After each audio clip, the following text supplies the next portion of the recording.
वो भी समय हुआ करता था हमारे नेशनल कैपिटल में जब बॉम्ब ब्लास्ट आम सी बात हो गई थी। लोग घर से बाहर निकलने से पहले एक बार सोच लेते थे कहीं बॉम्ब ब्लास्ट ना हो जाए मार्केट में। लेकिन 2011 के हाईकोर्ट ब्लास्ट के बाद सरकार ने काफी हद तक ये जो टेरर मॉड्यूल्स हैं हमारे देश के अंदर उनको काबू पा लिया था। जो क्रॉस बॉर्डर टेररिज्म हो रहा था, वो जो टैप था, उसको रोकने में सक्सेसफुल हो गए थे। कम से कम दिल्ली में पिछले 14 सालों में हमने कोई मेजर टेरर अटैक इसीलिए नहीं देखा, बॉम्ब ब्लास्ट इसीलिए नहीं देखा। लेकिन अब 2025 के एंड में आकर 14 साल बाद एक और टेरर अटैक जैसी गतिविधि हो चुकी है। ऑल्दो सरकार अभी भी सारे ऑप्शंस कह रही है that we are investigating all the options, लेकिन अब ये तार जो है इस ब्लास्ट के, ये टेरर की तरफ ही संकेत कर रहे हैं। जो चीजें मिल रही हैं, जो अरेस्ट हो रही हैं, उससे ये समझ में आ रहा है कि ये कोई सिलेंडर ब्लास्ट तो जरूर नहीं था, ये सीएनजी ब्लास्ट जरूर नहीं था। लेकिन क्या है इस ब्लास्ट का असली कारण? क्या एक बड़ा कोई षड्यंत्र रचा जा रहा था, एक मेजर टेरर अटैक हम अवॉइड कर पाए हैं? वो जानना भी काफी जरूरी है। लेकिन इससे पहले कि आज का एपिसोड हम शुरू करें, सारी इंफॉर्मेशन जो हमारे पास है वो आपके सामने रखें। प्लीज अंडरस्टैंड कि भैया इसको लेकर इतनी ज्यादा स्पेकुलेशन हो चुकी है, इतने ज्यादा थियरीज बन रहे हैं, बंटवारे की राजनीति भी चल रही है। पहले हमें सारे तथ्य समझने होंगे, पहले सारे फैक्ट समझने होंगे, उसके बाद हम फिंगर पॉइंटिंग जरूर कर सकें। तो देशभक्त के आज के एपिसोड में पहले समझने की कोशिश करेंगे क्या हुआ है।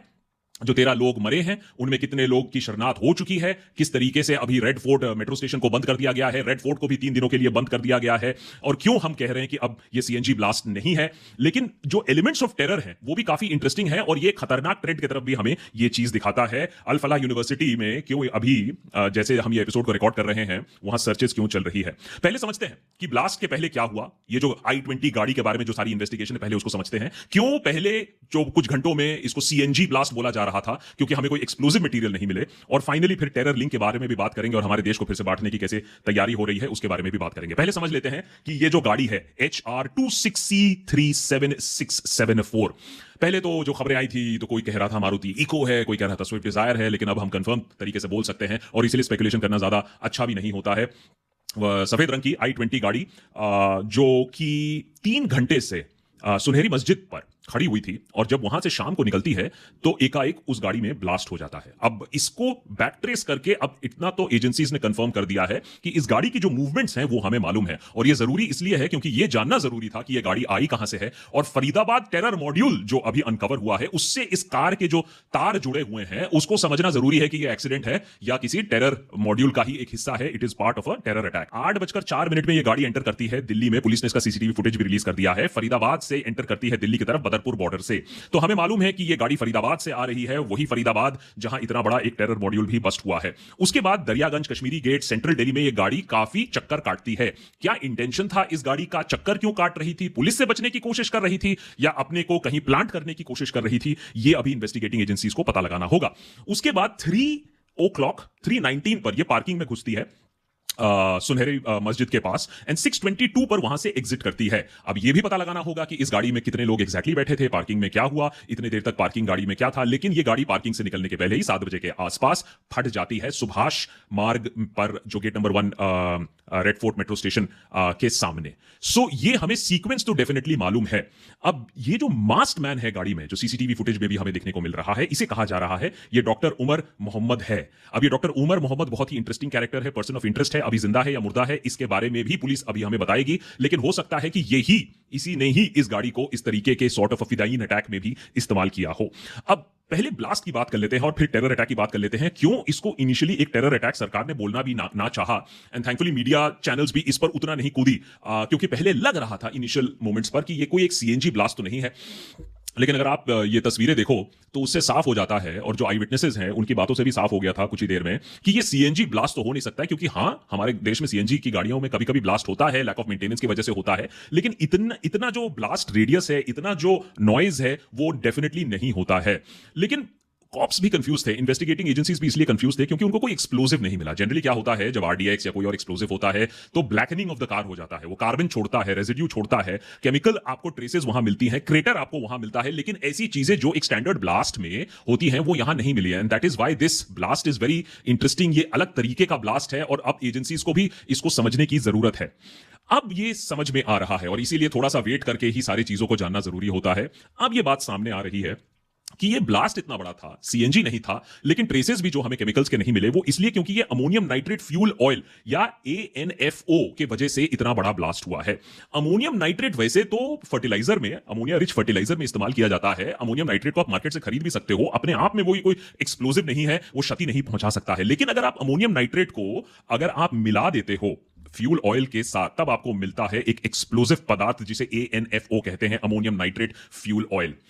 अब इसकी खासियत यह है कि अगर आपने इसको मिला भी दिया तो यह अपने आप विस्फोट नहीं करता है, इसके लिए आपको एक डेटोनेटर चाहिए होता है, क्योंकि इसमें माचिस लगाकर आप इसमें एक्सप्लोजन नहीं करा सकते हो। और इसीलिए कहा जा रहा है कि डेटोनेटर के साथ इस ANFO को वहां एक्सप्लोड किया था। अब सवाल यह है कि जानबूझकर हुआ था, गलती से उस समय डेटोनेट हो गया, कहीं गाड़ी को और डेटोनेट होना था, यह इन्वेस्टिगेशन का अभी एक मामला है। लेकिन यह बात सामने जरूर आ रही है कि यह एक ammonium nitrate fuel oil detonation था, और इसका जो इंपैक्ट होता है, जो लोगों ने भी नोटिस किया, 3200 मीटर से सेकंड इसकी ब्लास्ट वेलोसिटी है। तो बहुत तेजी से और बहुत लाउड इसका एक ब्लास्ट वेलोसिटी होता है, जो कि लोगों ने एक्सपीरियंस किया। वहां लोग, उस समय कैमरा चल रहा था, लोग इंटरव्यू कर रहे थे, लोग अपनी शूटिंग कर रहे थे, तो ये ब्लास्ट को कैमरा में दर्ज किया गया है। और इससे आप सोच सकते हो कि कितना इंटेंस ब्लास्ट था, जो कि एक CNG के ब्लास्ट की तरह नहीं था, और 1-2 किलोमीटर दूर तक इस ब्लास्ट को सुना गया था। तो ऑब्वियसली ये CNG ब्लास्ट नहीं था। अब इस गाड़ी के ओनरशिप को लेकर भी काफी कॉम्प्लिकेशन हुई, इसलिए इनिशियल आवर्स में लोगों को समझ में नहीं आ रहा था कि ये स्टोरी कहां जा रही है। अब समझ में आया है कि इस गाड़ी को सलमान, जो गुरुग्राम में था, उसने देवेंद्र को बेचा ओखला में, देवेंद्र ने अंबाला में एक बंदे को बेचा जो हो सकता है एक डीलर हो, उसने फिर आमिर को बेचा ये गाड़ी पुलवामा में, और आमिर ने, बोला गया है, आमिर ने ये गाड़ी डॉक्टर उमर मोहम्मद को दिया चलाने के लिए। और यहां से फिर शुरू होता है द टेरर एंगल। तो एक तो हो गया ब्लास्ट की बात, और दूसरा हो गया टेरर एंगल, जो कि इससे ज्यादा चिंताजनक बात है कि इसके तार पुलवामा से जुड़े हैं। क्या ये एक रेट्रीब्यूशन अटैक था या एक और कंटिन्यूइंग टेरर अटैक था? ये जानने की बात काफी जरूरी है, और मेरे ख्याल से अभी जो इन्वेस्टिगेटिंग एजेंसीज हैं इसी पर फोकस कर रहे हैं। और ये जो कुछ सोर्स बेस्ड इंफॉर्मेशन हमारे सामने निकली है, उससे काफी एक ट्रबलिंग पिक्चर तो जरूर पेंट होती है कि किस तरीके से रेडिकलाइजेशन हो रहा है इवन अमंग्स डॉक्टर्स। पुलिस का यह दावा है, पुलिस का यह कहना है कि उन्होंने एक मेजर टेरर अटैक को इसलिए फॉइल किया क्योंकि उन लोग एक एपिसोड को ट्रेस कर रहे थे जहां जैश ए मोहम्मद के सपोर्ट में पोस्टर्स लगाए गए थे श्रीनगर के आउटस्कर्ट्स पर।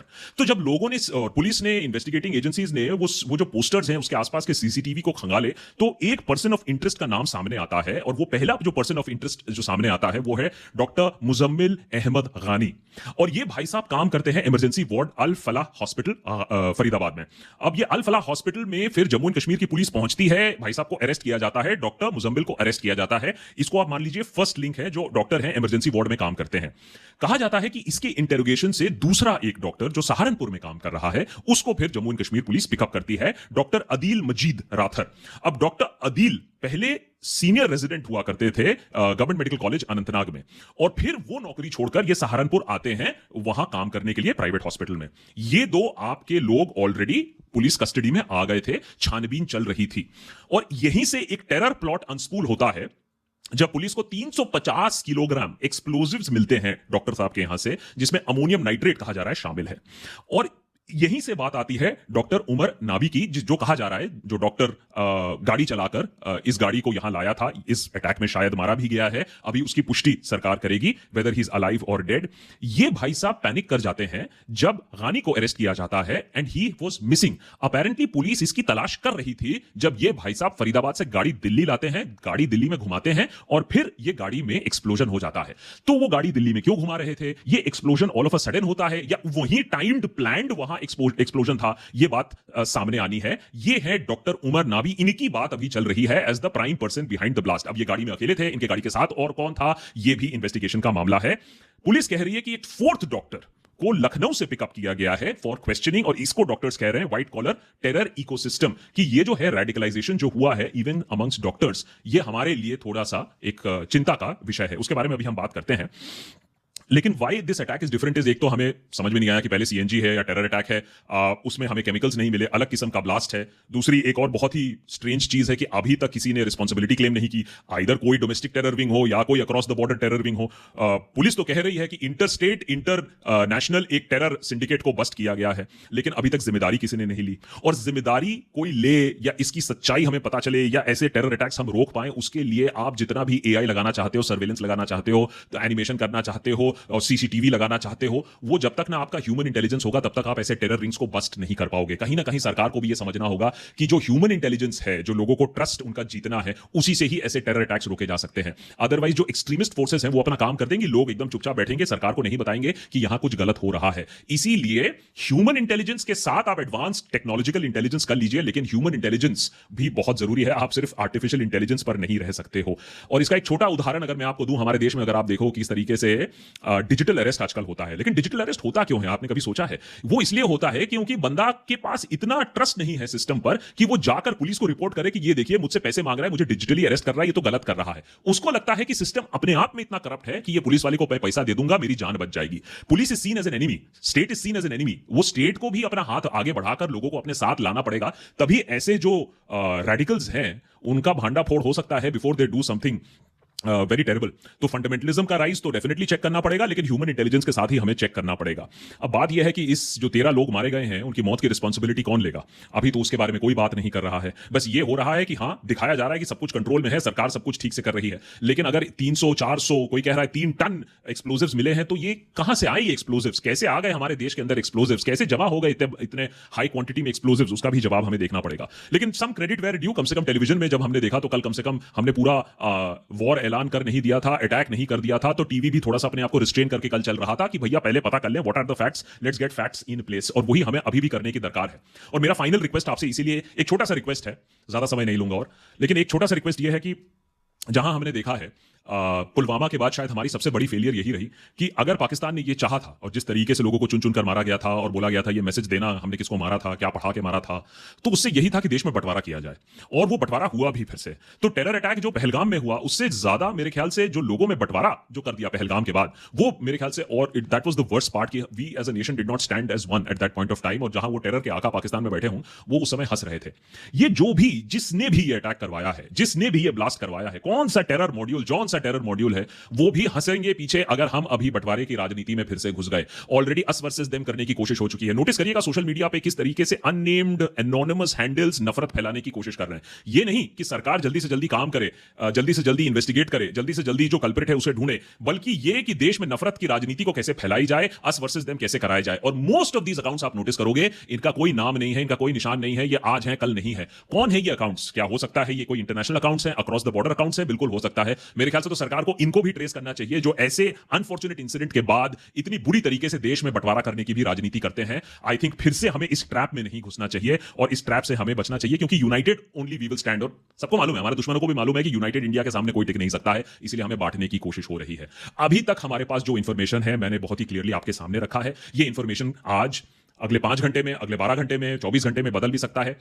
लेकिन कुछ कुछ चीजें अब हमारे सामने आ चुकी हैं। सर्टेन एलिमेंट्स डेफिनेटली वर इन्वॉल्व्ड, सर्टेन डॉक्टर्स डेफिनेटली वर इन्वॉल्व्ड। ये डॉक्टर्स को किसने इंडोक्ट्रिनेट किया, कहां से ट्रेन किया? ये डॉक्टर अहमद गाई, डॉक्टर अदील मजीद, डॉक्टर उमर नाबी, इनके जो एंटीसेंट्स हैं, इनके तार किस किस के साथ जुड़े हैं, ये पता लगाना जरूरी है। इनको बॉम्ब मेकिंग टेक्निक्स कहां से आई कि अमोनियम नाइट्रेट से इतना ज्यादा पावरफुल ब्लास्ट तैयार कर लिया जिससे 13 लोग मारे गए? क्या ये ब्लास्ट एक्सीडेंटल था? किसी तरीके से इस गाड़ी को कहीं और पोजीशन करना था, गलत समय पर ब्लास्ट हो गया? ये पता करने की जरूरत है। तो अभी बहुत सारे जो सवाल है उनका जवाब हमारे पास नहीं है। Please do not speculate, let the government come out and give information. हाँ, यहां गवर्नमेंट की भी रिस्पॉन्सिबिलिटी बैठती है कि हर दिन आकर डेफिनेटली कोई अपडेट दे, क्योंकि अगर जीरो अपडेट होगा तो स्पेकुलेशन और भी बढ़ेगा। और कहीं ना कहीं रिस्पॉन्सिबिलिटी लेने की भी जरूरत है कि क्या ये एक मिस था, या क्या हमने एक और बड़ा टेरर अटैक रोक दिया है। Either case, please be careful, please be united, please अफवाहों पर बिलीव ना करे, लोगों को हमें और बांटने ना दे। मेनी थैंक्स फॉर वॉचिंग देशभक्त पर। ऑफकोर्स इसके बारे में जितना भी वेरीफाइड लॉजिकल इंफॉर्मेशन होगा वो आपके सामने रखने की कोशिश करूंगा, बट स्पेक्युलेटिव इंफॉर्मेशन हम यहां नहीं देंगे।